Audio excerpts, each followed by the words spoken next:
Thomas thinks no engine works as hard as he does. He loves... They were all bigger than Edward and boasted about it. "The driver won't choose you again," said Gordon. "He wants strong engines like us." The other engines were very cross at being left behind. "I'm going out again tomorrow," Edward told the other engines that night. "What do you think of that?" But he fell asleep at once. Next morning, Edward woke up to find nothing had changed. Gordon was still boasting. "Goodbye, little Edward. Look out for me this afternoon." Edward went off to do some shunting. He liked shunting. It was fun playing with freight cars. He would come up quietly and give them a push.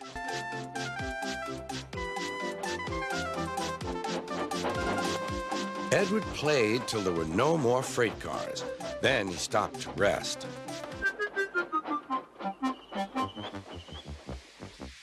"We will pull you out," said Sir Topham Hatt.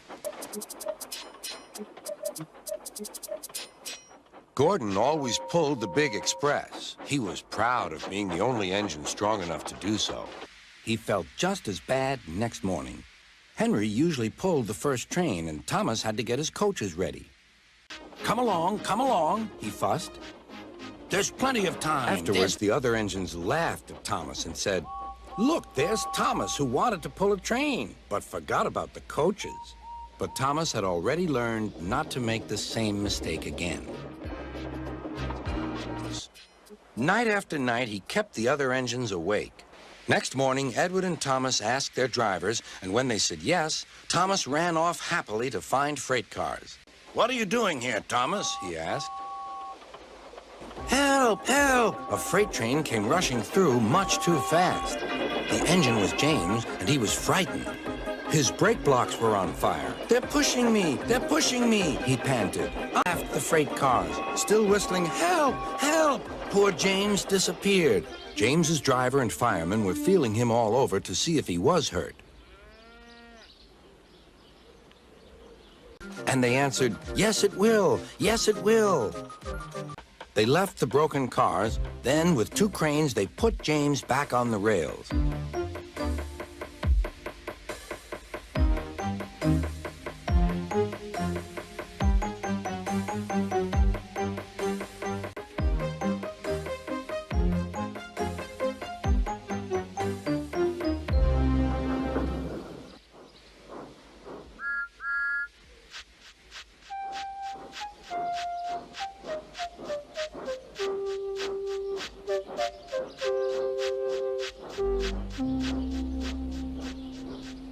Sir Topham Hatt was waiting anxiously for them. But he still had a lot to learn.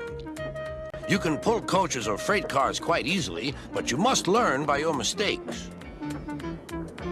James knew what Sir Topham Hatt meant. He could well remember that dreadful accident on his first day. "Be careful with the coaches, James," said kind little Edward. "They don't like being bumped." Everyone came to admire James. "I'm really a splendid engine," he thought, and suddenly let off steam. Whoosh! Go on," he puffed to Edward. Don't push," replied Edward. The coaches were grumbling too. "Don't go."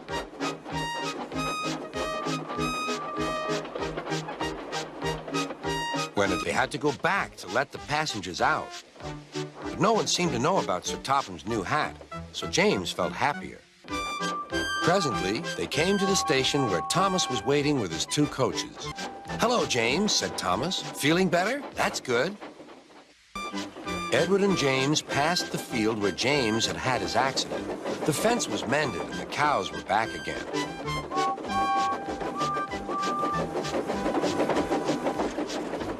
They ended their journey and rested before setting off for home. James was still wondering what Sir Topham would have to say about his new hat.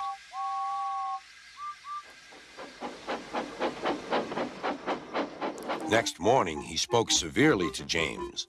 "If you can't behave, I shall take away your red coat and have you painted blue." James didn't like that at all. He was very rough with the grumbling coaches as he brought them to the platform. "Don't talk. Come on." Gordon never has to fetch his own coaches, he thought to himself, and he's only painted blue. This time, no one came near him. I'll show them, he thought. They think Gordon is the only engine who can pull coaches. Hurry, hurry, hurry, puffed James. You're going too fast, you're going too fast, replied the coaches. James laughed and tried to go faster, but...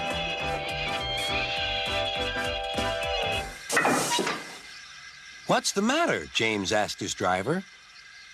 The brakes are on. Leak in the pipe, most likely. You've banged the coaches enough to make a leak in anything. And James was able to pull the train. But he was a sadder and wiser James and took care never to bump coaches again. James had not been out to push coaches or freight cars in the yard for several days. He was feeling miserable. Oh, dear. I wonder how long I shall have to stay in the shed. Will anyone ever see my red coat again? Why did I go so fast that I made a hole in one of my coaches that had to be mended with, of all things, a passenger's bootlace? At last, Sir Topham Hatt arrived. I know you're sorry, James, and I know, too, that you want to be a useful engine. People are laughing at my railway, and I do not like that at all. I will try hard to do my best, said James. I want you to pull some freight cars for me. James was delighted and puffed away.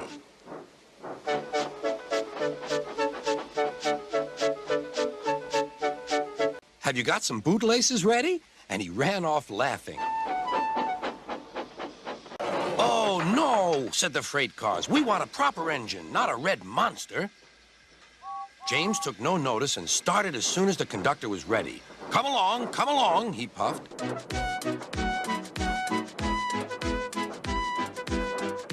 The cars tried hard to make him give up, but he still kept on. Sometimes their brakes would slip on. Give up, you can't pull us, you can't, called the cars. I can and I will, puffed James. And slowly but surely he pulled them along the line. At last they saw Gordon's Hill. Look out for trouble, James, warned his driver. We'll go fast and get them up before they know it. Don't let them stop you. So James went faster. Soon they were halfway up. I'm doing it, he panted. Will the top never come? I've done it. Hooray, it's easy now. But his driver shut off steam. They've done it again. We've left our tail behind. Look. That's why it was easy, said James, as he backed the other cars carefully down. What silly things freight cars are. There might have been an accident. Should I help you, James? Called Edward. No, thank you. I'll pull them myself. I can do it, he puffed. He pulled and puffed as hard as he could. I've done it, he panted.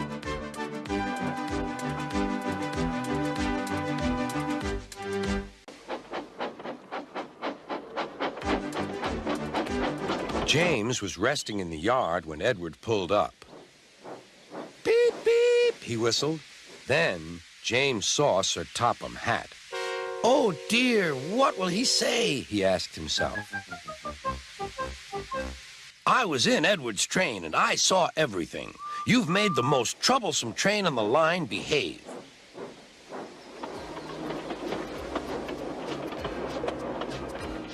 After that performance, you deserve to keep your red coat. Remember when they had to use a bootlace to get you out of trouble, James? They would tease. James tried to get back by talking about Henry, who got shut up in a tunnel, and Gordon, who got stuck on a hill, but they wouldn't listen. You talk too much, little James, said Gordon. A fine, strong engine like me has something to talk about. I'm the only engine who can pull the express. When I'm not there, they need two engines. But Gordon was so proud, he had forgotten. Wake up, James, said Gordon next morning. It's time for the express. What are you doing? Odd jobs? Ah, well, we all have to begin somewhere, don't we? Run along and get my coaches. Don't be late. James went to get Gordon's coaches. I wish I were going with you, said James. I should love to pull the express and go flying along the line. Sir Topham Hatt was on the train with other important people, and as soon as they heard the conductor's whistle, Gordon started. James watched the train disappear and then went back to work. He pushed some freight cars into their proper sidings and went to fetch the coaches for another train. James had just brought the coaches to the platform when he heard a mournful noise. "Hello, Gordon. Is it tomorrow?" Gordon didn't answer. "Did you lose your way, Gordon?" "Perhaps it was instinct," said James. "Gordon can't do it. Will you pull it for us, James?" "Yes, sir. I'll try." So James was coupled on and everyone got in. Come along, puffed James. "You're pulling us well, you're pulling us well," sang the coaches.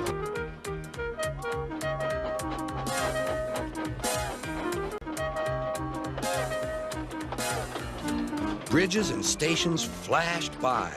The station. Everyone said thank you to James, and Sir Topham Hatt was very impressed. "Well, yes, please," answered James. Next day, when James came by, Gordon was pushing freight cars. "I like some quiet work for a change," he said. James and Gordon are now good friends. James sometimes takes the express to give Gordon a rest. Gordon never talks about bootlaces, and they're both quite agreed on the subject of freight cars. Every time he met another engine, he would say, "I want to fish." But they all had the same answer. "Engines don't go fishing." James grumbled too. Gordon said nothing. Even James laughed when he saw him. "Take care," hissed Gordon. "You might stick too." "No fear," chuckled James. "I'm not so fat as you." I mustn't stick, thought James. He stopped on just the right place to balance the table. It could now swing easily. James turned much too easily. The wind puffed him round like a top. He couldn't stop.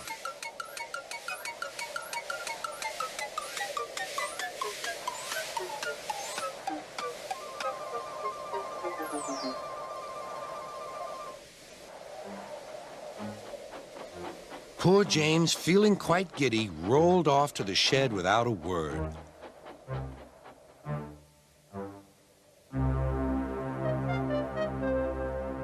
That night, the three engines had an indignation meeting. "It's shameful to treat tender engines like this. Gordon has to go backwards, and people think he's a tank engine. James spins round like a top, and everyone laughs at us. And to add to that, Sir Topham Hatt makes us all shunt in dirty sidings." He whispered something to the others. "We'll do it tomorrow. Sir Topham Hatt will look silly." He found Gordon, James, and Henry looking very cross. "You fetch our coaches and we will pull them. Tender engines don't shunt." Then Henry came by, hissing as usual. "How beautifully you wheeshed him," laughed Edward. "You have to wheesh loudly to make yourself heard." Next morning, Thomas arrived. "Sir Topham Hatt sent for me. I expect he wants help," he said to Edward. Gordon, James, and Henry were cold, lonely, and miserable. They wished now they hadn't been so silly. They'd been shut up for several days for being naughty and longed to be let out again. At last, Sir Topham Hatt arrived. "I hope you are sorry," he said, "and that you understand that every job on the railway is important. We have a new tank engine called Percy, who helps pull coaches, and Thomas and Edward have worked the main line nicely. But I will let you out now if you promise to work hard." "Yes, sir," said the three engines. "We will." Sir Topham Hatt then told Percy, Edward, and Thomas that they could go and play on the branch line. "I suffer dreadfully, and no one cares." "Rubbish, Henry," snorted James. "You don't work hard enough."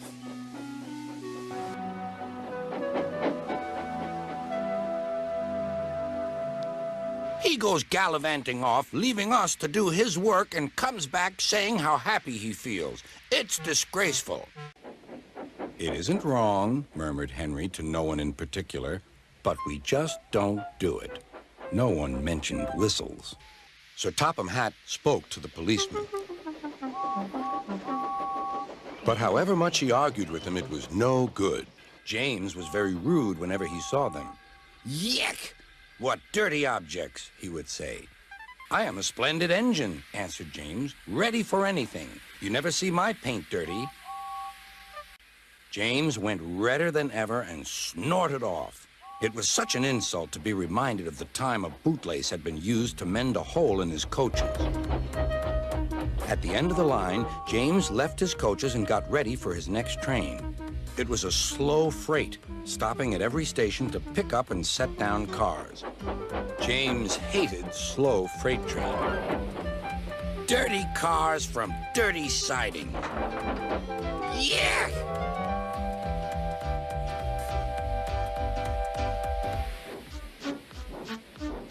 Starting with only a few, he picked up more and more cars at each station. At first, the freight cars behaved well. Presently, they approached the top of Gordon's Hill. Heavy freight trains halt here to set their brakes. James had had an accident with cars before and should have remembered this. "Wait, James, wait," said the driver, but James wouldn't wait. He was too busy thinking what he would say to Toby when they next met. On, yelled the cars. "I've got to stop! I've got to stop!" groaned James.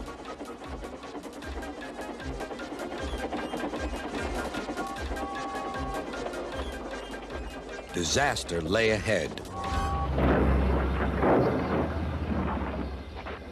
He had run into 2 tar wagons and was black from smokebox to cab. He was more dirty than hurt.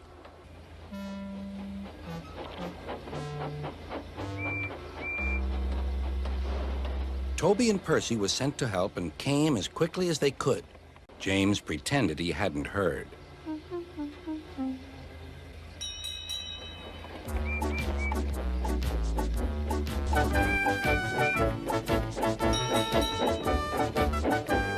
Sir Topham Hatt met them. "Not fit to be seen. You must be cleaned at once.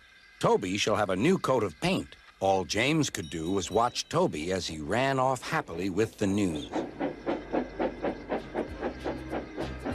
Strong ropes were fastened to his back end, and James and Henry, pulling hard, managed to bring him to safety. When work was over, Thomas went to see the other engines. All their coats had been polished. "Huh," said Gordon. "Just look at us. Your driver will have to work fast to get you as smart as us." "But," said the other engines, "the rest of us never thanked her properly." Everyone was getting very excited, and the drivers felt sure that Sir Topham Hatt would agree, as indeed he did. The engines were all busy making plans when silence fell. Suddenly, all the lights went on. What a marvelous sight awaited Mrs. Kindly. Percy was very pleased. "3 cheers for Mrs. Kindly," he called. "Beep, beep, beep." They all whistled. Thomas the tank engine and his friends thought it was the best Christmas ever, and Mrs. Kindly could think of nowhere she would rather live than here with them on the island of Sodor. "Afraid? Rubbish," said Gordon. "We didn't want the poor thing to hurt herself by running up against us. We stopped so as not to excite her." Sir Topham Hatt works his engines hard, but they are very proud when he calls them really useful. This made him cross. "Late again!"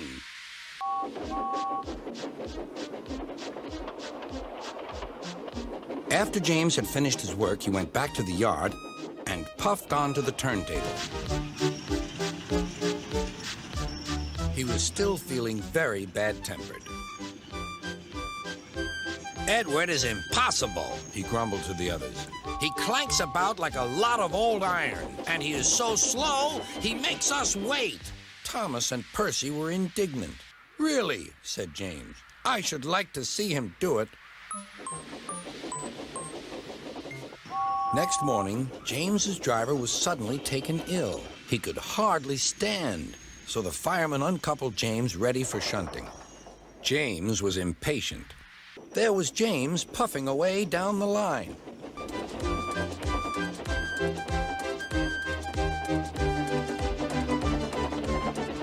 "What a lark!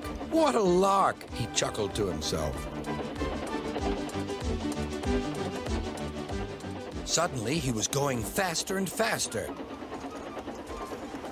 He realized that he had no driver. What shall I do? I can't stop. Help! Help!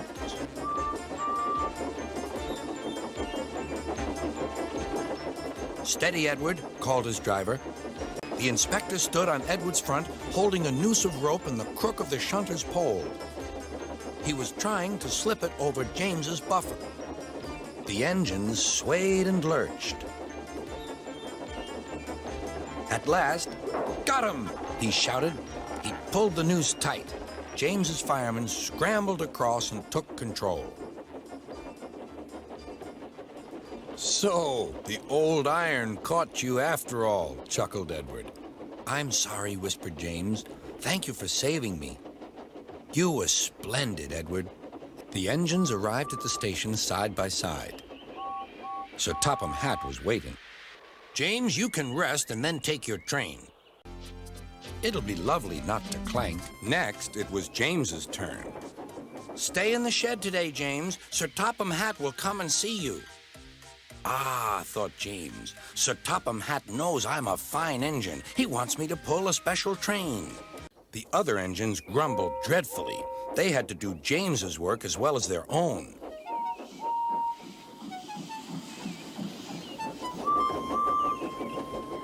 At last, the inspector arrived.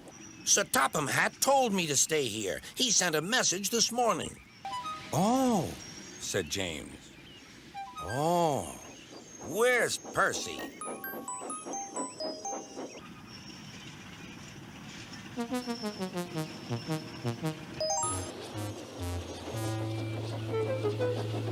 I say, you engines, I'm to take some freight cars to Thomas's Junction. More likely he wants you out of the way, grunted James. Gordon looked across to James. They were going to play a trick on Percy. James and I were just speaking about signals at the junction. We had spoken of backing signals, put in James. They need extra special care, you know. Would you like me to explain? That night, the big engines talked about signals.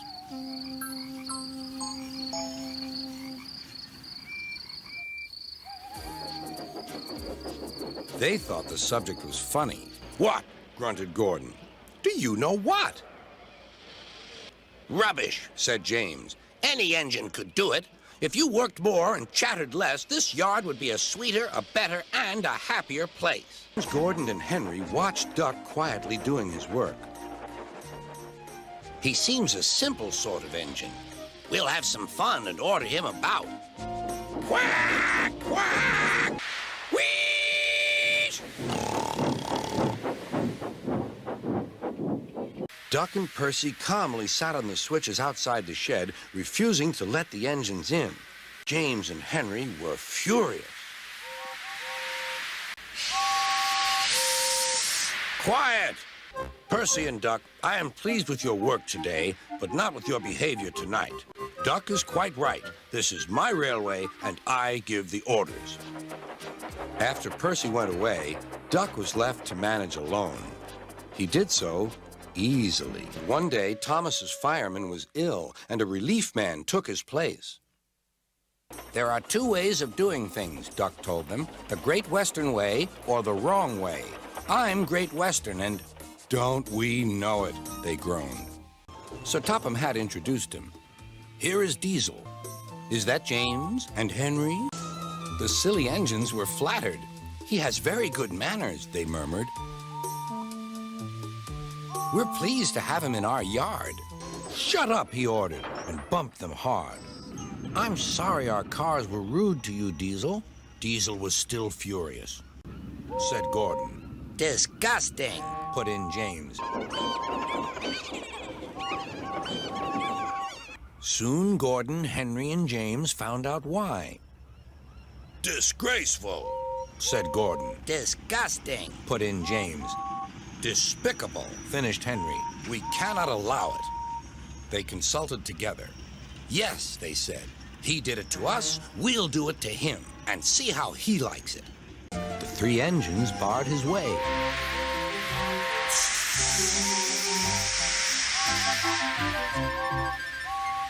Keep out. So are we, hissed the engines. We are tired of you.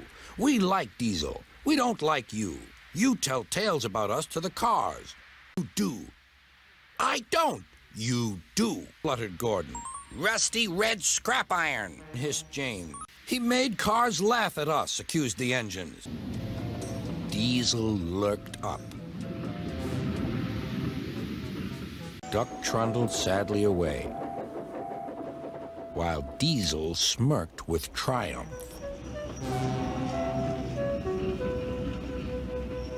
James was just pulling out on their line from the station ahead. Any minute, there could be a crash. The engines are sorry and want you back.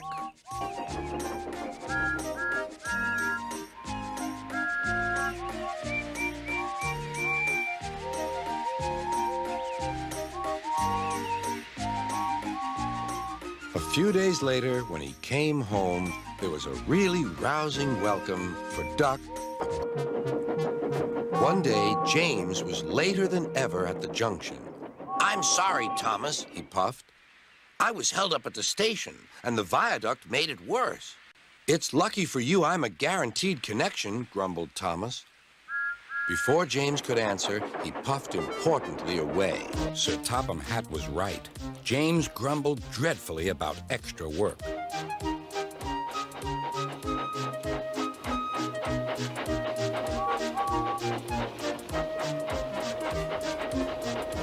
"Anyone would think," said Douglas, "that Donald had had his accident on purpose." "Shut up," said James. "It's not funny." He didn't like to be reminded of his own accident. James didn't say. He slouched sulkily away. "James is cross," snickered the spiteful brake van. "We'll try to make him crosser still." He reached Edward's station. Luckily, Douglas was there. "Help me up the hill, please," panted James. "These freight cars are playing tricks."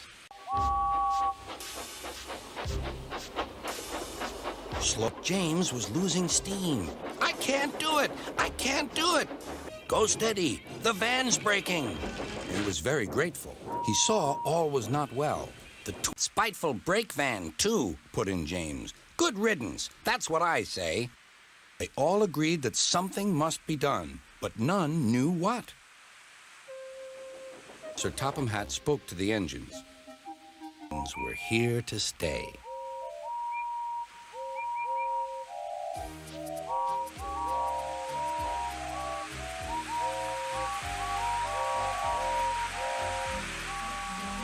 It was their last afternoon, and Edward was preparing to take them to meet Bill and Ben. He found it hard to start the heavy train. "Positively painful," remarked James. "You're all jealous. Edward's better than any of you." "I've done it. We're off." "I've done it. We're off," said Edward, as he finally puffed out of the station. Duck and Boko saw to it that Edward was left in peace. Gordon and James remained respectfully silent. All the engines were busy with the final preparations. Sir Topham Hatt wanted this year's carol party to be an extra special celebration.